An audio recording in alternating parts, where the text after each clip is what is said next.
Assalomu alaykum. Biz ushbu darsda stereo kontrol bilan ishlaganda bizga qo'l keladigan instrumentlar bilan yoki qanaqadir informativniy ma'lumotlar bilan yoki sistemani boshqaruv bilan ishlashda qo'l keladigan usullarni yoki metodlarni ko'rib o'tamiz. Mana bu yerda talaba xodim kompyuterlardan avtorizatsiyadan o'tdik. Stereoda administratsiya qismiga kiramiz. Bu yerda e'tibor beramiz. Mana bu bosh oyna edi. Mana bu yerda sostoyaniya bo'limiga o'tamiz. Sostoyaniya bo'limiga o'tadigan bo'lsak, mana bizda unaqa bo'limlar bor. Misol uchun aktivniy hostida. Aktivniy hostida o'tgan darslarda ko'rdik biz. Ya'ni bu yerda qaysi foydalanuvchi hozir o'sha kereoga bog'lanib, o'sha kereo orqali tashqariga chiqib turibdi. O'sha narsalarni ko'rishimiz mumkin. Misol uchun o'sha ko'radigan bo'lsak, mana Karol degan kompyuter avtomatik, ya'ni MAC adresi biriktirilgani uchun u avtorizatsiyadan o'tgan. Akbar Hayitov demak va talaba degan profilda SSL bilan o'tgan, ya'ni login parol terib avtorizatsiyadan o'tilgan. Misol uchun o'sha Akbar Hayitov ko'radigan bo'lsak, uni harakatlari mana nimaga bog'lanib turibdi, boshqa narsalarni nima siz bu yerda ko'rib turishingiz mumkin. Misol uchun mana bu yerda Karol bo'ladigan bo'lsa, mana bu yerda oddiy UFF o'z saytiga kiradigan bo'lsak, aynan mana shu narsa bunaqada aks etadi. Вот, mana o'sha UFF kirdi, mana Karol kompyuter bilan kirganmiz. Demak, UFF ga bog'lanadi. Mana o'sha 275 megabayt ma'lumot oldi. Demak, ixtiyoriy foydalanuvchilarni ham demak mana shu yerda siz ko'rib turishingiz mumkin. Keyingisi mana bu yerda подключение bo'limi bor. Подключениеda ko'radigan bo'lsak, demak, kimdan qaysi joyga qarab bog'lanib turibdi, shu narsalarni ko'rishimiz mumkin. Qaysi adresdan qaysi adresga qarab boradi. Yoki bo'lmasa bu yerda histogramma ko'rinishida o'sha tezliklarning o'zgarishini grafika ko'rinishida ko'rishingiz mumkin va intervallarni ham tanlashingiz mumkin. 2 soat, 1 kun, 1 hafta yoki 1 oylik qilib mana shu intervallarni ham nima qilishingiz mumkin, tanlashingiz mumkin. Mana shunaqa holatda yoki masalan подключениеni ko'rinishini mana bu yerda alohida aktivniy подключение bo'limida ham ko'rishingiz mumkin. Mana bu yerda правила trafika, internet access yoki lokal trafik, mana shu narsalarni ham hammasini ko'rishimiz mumkin. Qaysi interfeysdan chiqib, qaysi davlatga ketadi, mana shu narsalarni ham o'tgan darsda ko'rganimizdek, mana bu yerda stolpцы bo'limida strana назначения, так, mana strana назначения, так, yoki bo'lmasa protokol, yoki mana informatsiya bo'limlarini tanlashingiz mumkin. O'shanga qarab mos informatsiyani chiqarib beraveradi. Mana qaysi protokol bilan bog'langan yoki davlat qaysi strana назначения, qaysidir servisga bog'lansangiz u ko'rinadi. Realniy primerda uni yavniyroq ko'ringan o'tgan darsda. Keyingisi klient VPN. Agar siz sistemangizda, ya'ni kereoga tashqaridan kimdir VPN orqali ulanadigan bo'lsa ham, bular ham shu o'tgan darslarda ko'rgandik. Bu narsalar hammasi ko'rinib turadi. Yoki siz o'z qo'shimcha ravishda o'shanga tegishli bo'lgan qanaqa ma'lumotlarni qo'shib olishingiz mumkin edi. Keyingisi mana statistika pользователя, ya'ni foydalanuvchilarning statistikasi. Mana bu yerda ko'radigan bo'lsak, o'sha imya пользователя, tak Akbar Hayitov misol uchun 1 oy davomida mana misol uchun 167 megabayt ma'lumot olgan, umumiy hisobda 184, ya'ni yuklashi umumiysa, demak mana bu yerda всего chiqadi. Mana shu narsalarni ko'rishingiz mumkin. Yoki bu narsalarni tartiblashingiz mumkin. Misol uchun o'sib borish yoki kamayib borish tartibida aniq ko'rinadi, kim ko'p ma'lumot olayotganligi, mana shu narsalar ko'rinib turadi. Keyingisi diagramma trafika. Buni ham yuqorida ko'rgandik. Misol uchun aktivniy host bo'limida bor edi. O'sha narsani endi bu yerda interfeyslar misolda ko'rsatilgan. Misol uchun LAN interfeys, ya'ni lokalniy setoviy karta bor edi. O'sha setoviy kartadan o'tayotgan ma'lumotlar hammasi ya'ni analiz qilib boriladi.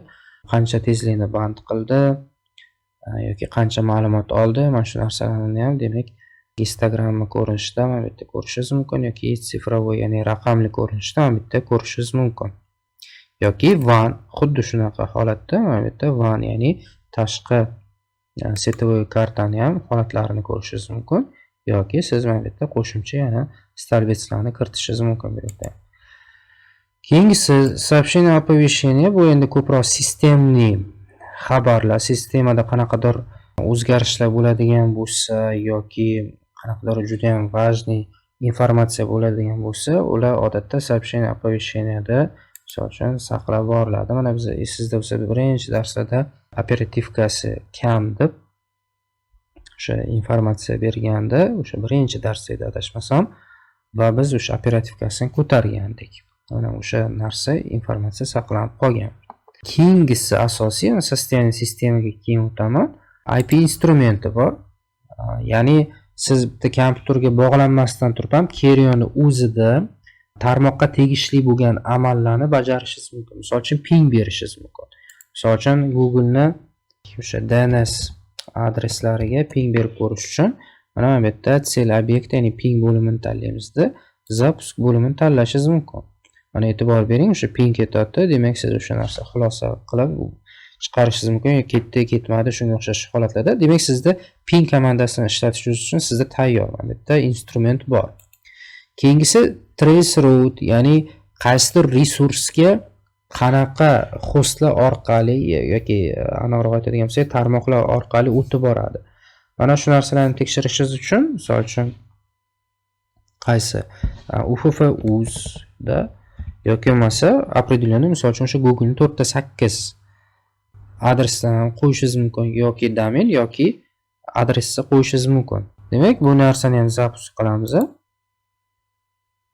Mana ko'radigan bo'lsangiz, o'sha uff.uzga borguncha qaysi hostlardan o'tib boradi, tarmoqlardan o'tib boradi. Mana shu narsalarni ham ko'rishingiz mumkin.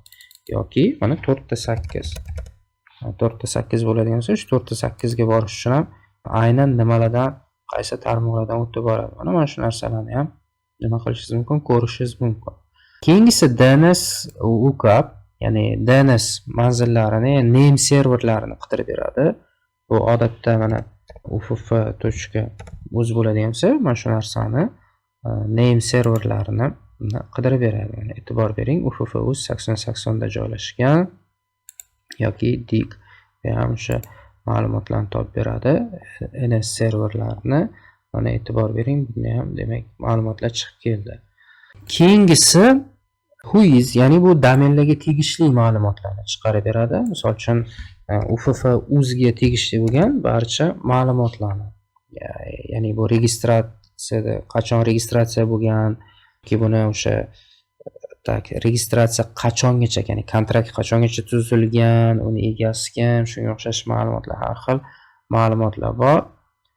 Mana o'sha narsani ham tekshirib ko'rishingiz mumkin. Misol uchun uff.uz bo'ladigan bo'lsa, Football Media Newsga tegishli ekan, separat ma'lumotlar, cloud susini qilsa turibdi ekan ma'lumotlari.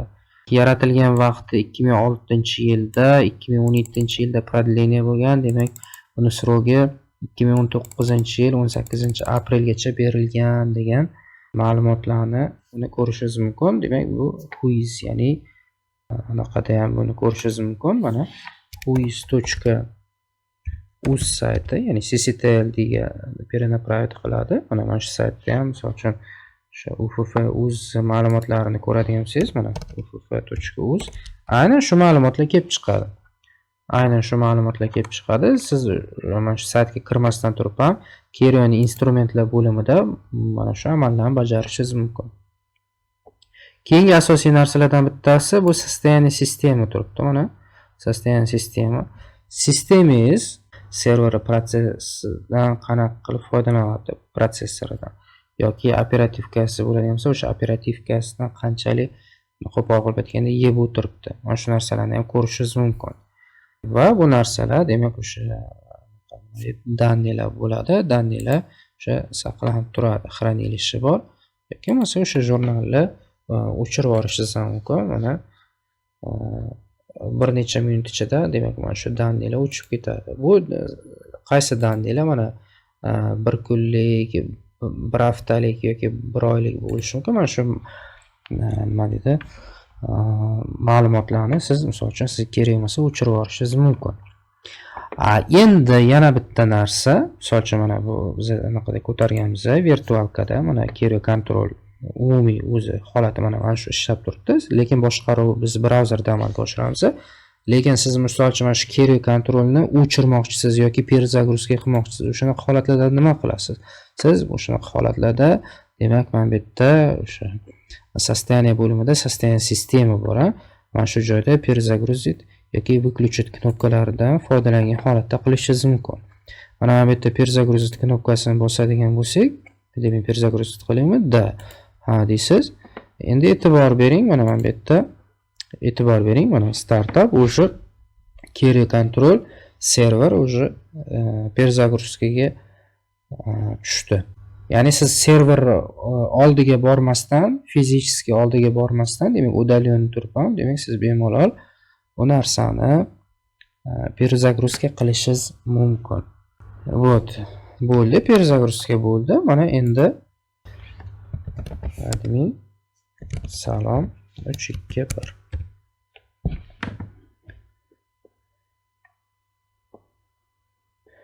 Вот, bu narsani demak o'sha sostoяние sistema turimiz yoki o'chirib qo'yishingiz mumkin, lekin tarafi yoqmoqchi bo'lsangiz, endi serverni fizически oldiga borishingiz kerak. Agarda bu narsani virtualkada ko'tarmagan bo'lsangiz, определенный serverda ko'targan bo'lsangiz, demak siz bu narsa server oldiga borib fizически yoqishga to'g'ri keladi. Shu narsani ham hisobga olib qo'ying. Query controlda biz hozir mana bu yerda nima vizualniy, ya'ni web konsol orqali boshqarib turibmiz. Bu narsani demak command straka orqali ham boshqarish mumkin, ya'ni qaysi SSH protokoli yordamida. Buning uchun nima qilamiz? Bironta bir bo'limga o'tamiz, boshqasi bo'limiga. Shiftni bosib turamiz-da, shiftni qo'yib yubormagan holatda sostoяние sistemaga o'tamiz. Sostoяние sistemaga o'tamiz. Endi e'tibor beramiz. E'tibor beringlar, bizda перезагрузка выключить yonda выключить SSH bo'limi paydo bo'ldi. Menyusi. Mana shuni bosib qo'yib, demak yoqishimiz mumkin. Lekin men bu narsani qilishni tavsiya bermayman agarda SSH bilan umuman secure shell bilan ishlashni bilmaydigan foydalanuvchilar, umuman administratorlarga bu narsani tavsiya bermayman. Yoki siz misol uchun qiziqib yoqib qo'ymang. Bunga dostуп ochish ancha opasniroq. Mana e'tibor bergan bo'lsangiz, siz mana shu SSH orqali qiladigan qanaqadir o'zgarishlaringiz uchun ham query javob bermaydi. Ya'ni hamma javobgarlik sizni bo'yningizda bo'ladi. O'shaning uchun ham bu narsada ehtiyot bo'lish kerak. Mayli, agar siz bu bo'yicha professional bo'ladigan bo'lsangiz, SSH bo'yicha command straka bilan boshqaraman desangiz, mayli, bemalol. Bitta narsa, query ham o'zi aslida Linux bazasida ko'tarilgan. Dani bosaylik. Mana bo'ldi, yoqildi. Endi biz SSH bilan bog'lanishimiz uchun Windowsga bironta bir terminal olishimiz kerak. Mana misol uchun putty SSH ni qo'llab-quvvatlaydigan, misol uchun keng tarqalgan nuqtasi putty hisoblanadi. Installashga emas, portativnisini olaylik. Portable versiyasini, ya'ni ustunovka qilmasdan. Вот, bu narsani oldik. Mana run. Mana bizda puttyni programmasini oldik. Query ga bog'lanish uchun, demak, query ni IP adresini yozamiz. 172 31 11. Mana bu narsani yozdik. Keyingisi mana open. Sertifikat so'raydi. Sertifikatida qabul qilamiz. Biz aynan endi bunga kirishimiz uchun rootdan foydalanamiz. Root. Rootni paroli sifatida foydalanamiz adminni parolidan. Ya'ni qaysi? Salom 321. Mana biz anaqa kirdik, sistemaga kirdik. Ya'ni queryga e'tibor beradigan bo'lsak, bu to'laligicha Linux ko'tarilgan operatsion sistema bu. Biz anaqaga boraylik. Root holatiga mana ls ko'radigan bo'lsak, mana bin. Bizning sistemamiz odatda opt papkasining ichida turadi. Opt ls mana query turibdi. cd query ls winroot mana cd winroot. Bu yerda ham ko'radigan bo'lsak, mana biz hamma bajaradigan ishlarimiz odatda mana shu papkalarning ichida joylashgan. Hammasi. Mana GeoIP bor edi, yoki loglar bor edi, user database'lar bor, foydalanuvchilar yaratganmiz, boshqa narsalar. Hammasi mana shu yerda papkalarda, o'sha fayllarda joylashgan. Mana cd web admin bo'ladigan bo'lsa, ls mana e'tibor bering, user statistikani qanaqa hisoblaydi yoki DNS listlar qanaqa, index html lar, ularni hammasi shu yerda ko'rishimiz mumkin. Boya aytib o'tganimdek, endi sh yoqib qo'yishni maslahat bermayman. Shuning uchun mana soстояние sistemaga mana kirsak, yana выключить yoki bo'lmasa перезагрузить turibdi. Bu narsaga yana o'chirib qo'yaman desangiz, yana birinchi boshqa bo'limga, ixtiyoriyatda bo'limga o'tasizda, shift bosib turgan holatda qo'yavermasdan soстояние sistemaga o'tasiz. Mana bu yerda отключить sh. Mana shu narsani nima qilishingiz mumkin? O'chirib qo'yishingiz mumkin. Mana endi narsani ko'radigan bo'lsak, exit 172 31 11 mana e'tibor bersangiz, o'sha murojaat yo'q. SSH bilan bog'lana olmaysiz. Kerioni mana shunaqa imkoniyatlaridan foydalanib, siz o'sha sistemada bo'layotgan holatlarni mana shu bo'lim orqali kuzatib borishingiz mumkin.